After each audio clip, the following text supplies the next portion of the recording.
மரியாதைக்குரிய இந்த காஜாப்பேட்டை நகராட்சி பள்ளியினுடைய ஆண்டு விழாவிற்கு வருகை தந்திருக்கக்கூடிய டிஓ சார் ஜோசப் ஆண்டனி அவர்களையும், அர்ஜுனன் பிஓ அவர்களையும், மல்லிகா பெரியநாயகி அவர்களையும், சிறப்பு விருந்தினர்களாக வருகை தர இருந்த எமது துணை ஆய்வாளர் லட்சுமி அவர்களையும், திருமதி யுகா, அல்லிராணி பாலாஜி அவர்களையும், பெரீனா கவிதா அவர்களையும், கண்ணம்மாள் அவர்களையும், ரிஸ்வானா ஹமீது நமது வார்டு கவுன்சிலர் அவர்களையும் அன்போடு இந்த நேரத்தில் நினைவு கூறுகின்றேன். ஒரு சில வார்த்தைகளை உங்களோடு பகிர்ந்து கொள்ள வேண்டும் என்று நானே விரும்பி கேட்டுக்கொண்டேன். காரணம் என்னவென்றால், நான் இதே பகுதியில் சுமார் 69 ஆண்டுகள் இந்த தெருவிலே குடியிருக்கிறேன். நான் படித்தது இந்த டேங்குக்கு பக்கத்தில் இருக்கக்கூடிய ஆர்சி பள்ளியில். அதற்கு அடுத்து அந்த கீழப்புதூர் பக்கத்தில் இருக்கக்கூடிய செல்வத்தாமோதரன் பள்ளியில் நான் படித்தேன். இது ரெண்டுமே மிக சின்ன, ஒரு பெரிய அளவில் இல்லாத ஒரு சாதாரண ஸ்கூல். நாங்கள் 9 பேர் செல்வத்தாமோதரன் பள்ளியிலே படித்தோம். நான் வரும் பொழுது இந்த அலங்காரத்தை இதெல்லாம் பார்க்கும் பொழுது ஏதோ இடம் மாறி வந்து விட்டேமோ, கேம்பியன் ஹைஸ்கூலோ வெஸ்டி ஸ்கூல் போல் பெரிய நிறுவன பள்ளிகளுக்கு வந்துவிட்டோமோ என்று நானே ஒரு சிலம் தடுமாறிவிட்டேன். இந்த நேரத்திலே நமது தலைவர்கள் விரும்பியது என்னவென்றால், நமது பிள்ளைகள் நன்கு படிக்க வேண்டும், எல்லோரும் படிக்க வேண்டும், பசி இல்லாமல் படிக்க வேண்டும், ஏற்றத்தாழ்வு இல்லாத ஒரு சமுதாய வித்தியாசம் இல்லாமல் மத ஜாதி அடிப்படை இல்லாத பிள்ளைகள் படிக்க வேண்டும். எந்த சூழ்நிலையிலும் அவர்கள் கல்வி பயில்வதை நிறுத்தக்கூடாது. அதற்கு என்னென்னலாம் திட்டங்கள் உண்டோ அவர்கள் அனைத்தையும் செய்யக்கூடிய நமது தமிழ்நாடு அரசு, அதாவது பெரியார் காலத்திலிருந்தும் அதற்கு அண்ணா காலத்திலிருந்தும் முத்தமிழறிஞர் காலத்திலிருந்தும் புரட்சித் தலைவர் எம்ஜிஆர் மற்றும் ஜெயலலிதா அம்மையார், அடுத்து வந்திருக்கக்கூடிய நமது இப்பொழுதைய முதல்வர் அவர்களுடைய ஆசை என்னவென்றால், நமது பிள்ளைகள் நமது இந்தியாவிலேயே சிறந்த கல்வி பெற்ற மாநிலம் என்று கேரளாவை சொல்வார்கள். அதற்கு அடுத்தபடியாக நமது மாநிலம்தான் இந்தியாவிலேயே சிறந்து விளங்குகிறது. எல்லாரும் கை தட்டுங்கப்பா, கை இருக்கிறவங்க கை தட்டுங்க பா. அப்படி கேமரா சுற்றுப்பா, யாராவது கை தட்டாமல் இருந்தாங்களுக்கு கூப்பிட்டு பேசலாம். தயவுசெய்து இது நமக்கு பெருமைக்குரிய விஷயம். நம்ம பிள்ளைங்க படிக்கணும் அப்படின்னு சொல்லி நம்ம முதல்வர்களுக்கு என்ன கவலை, நீங்கள் தான் கவலைப்படணும். அதுக்கு என்னென்ன உதவிகள் வேண்டுமோ அதை செய்து கொடுக்கக்கூடிய எண்ணம் நம்மள்கிட்ட வரணும். பக்கத்தில் இருக்கோம். நீங்கள் சார் டிஓ சார் ஒரு சிறப்பாக ஒன்று சொன்னார்.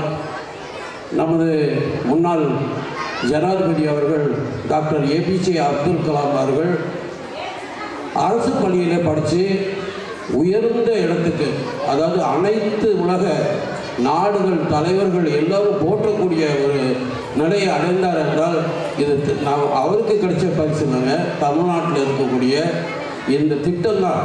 அதனால தான் அவர் இந்த உயர்ந்த இடத்துக்கு போனார்.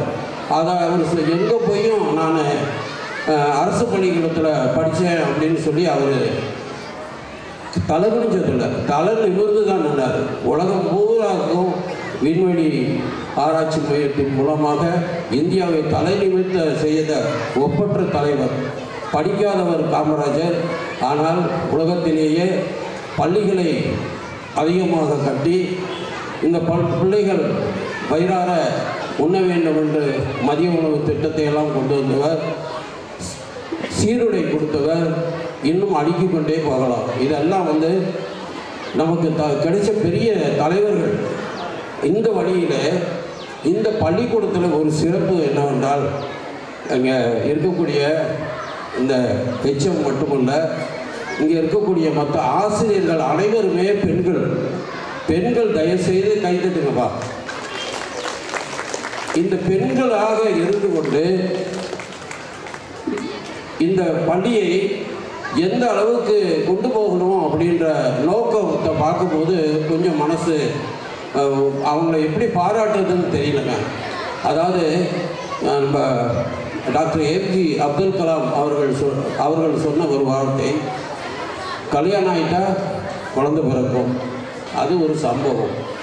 ஆனால் அந்த குழந்தை பிறந்து வளர்ந்து அது இறந்து போகும்போது அது இந்த நாட்டுக்கே ஒரு பெரிய சரித்திரமாக மாற வேண்டும் என்பது தான் அவருடைய ஆசை. அது பாருங்கள், அவர் சொன்னதுக்கு அர்த்தம் என்ன புரியணும் அப்படின்னா, ஒரு சாதாரண குடும்பத்தில் பிறந்தேன், அது சம்பவம். ஆனால் இந்த உலகமே அவரை பற்றி பேசும் பொழுது இன்னைக்கு அவர் சரித்திரமாக நின்று கொண்டிருக்கிறார்கள். கடந்த மாதம் நான் அவருடைய நினைவிடத்துக்கு போகும்போது ரொம்ப இப்படிப்பட்ட தலைவர்களுக்கு ஏன் ஆண்டவன் 100-200 வருஷம் கொடுத்துருக்கக்கூடாது அப்படின்னு ஒரு கணம் அவருடைய சமாதிகள் நின்று அப்படியே அவருக்காக இறைவனத்தில் வேண்டினேன் நான். இது மாதிரி தலைவர்கள் இன்னும் நிறையா உருவாகணும் அப்படின்னு சொன்னால் நீங்கள் தான் அதுக்கு கை கொடுக்கணும். குறிப்பாக பெண்கள் இந்த மாதிரி பள்ளிக்கூடத்தில் நீங்கள் உங்களுடைய பிள்ளைகளை கொண்டு சேர்க்கணுங்க. இது நகராட்சி பள்ளி மட்டுமல்ல, எங்கெல்லாம் உங்களுக்கு இடம் கிடைக்கலையோ இந்த தமிழ்நாட்டில் இருக்கக்கூடிய அரசு பள்ளிகளில் நீங்கள் கொண்டு போய் சேருங்க. காசு கொடுத்து படித்தா தான் பெரிய பெரிய பதவிக்கு வரணுன்னெலாம் கிடையாதுங்க. நிறைய பேர் வரலாறு சொல்லிக்கிட்டே போகலாம். அதனால் இந்த நேரத்தில் நான் உங்களுக்கு சொல்லிக் கொடுக்குறது, இந்த காஜாப்பேட்டை இந்த பள்ளி ஆசிரியர்கள் எல்லோரும் சேர்ந்து அவங்களுக்கு ஏதாவது ஒரு துணைக்கு வேணும்னா கூட ஒரு ஆசிரியர் கூட ஆண் ஆசிரியர் கூட இல்லை, எல்லாருமே அவங்க முன்னிட்டு செய்கிறாங்க. இந்த சிறப்பான இந்த நேரத்தில் தலைமை ஆசிரியர் மற்றும் எல்லா ஆசிரியர்களுக்கும் நான் அவர்களை தனிப்பட்ட முறையில் பாராட்டுகின்றேன். நீங்கள் எல்லோரும் அவர்களுக்காக கரவொலி எழுப்பி பெண்களாகிய நாங்கள் இவர்களுக்கு உறுதுணையாக இருப்போம். எங்கள் பிள்ளைகளை எல்லாம் இந்த பள்ளியில் சேர்த்து இந்த தமிழ்நாட்டுக்கு பெருமை சேர்ப்போம் என்று நீங்கள் உறுதி எடுத்து கொள்ளுமாறு உங்களை வேண்டி விரும்பி கேட்டுக்கொண்டு கிடைத்த நல்வாழ்வுக்கு நன்றி கூறி அமைகின்றேன். நன்றி, வணக்கம்.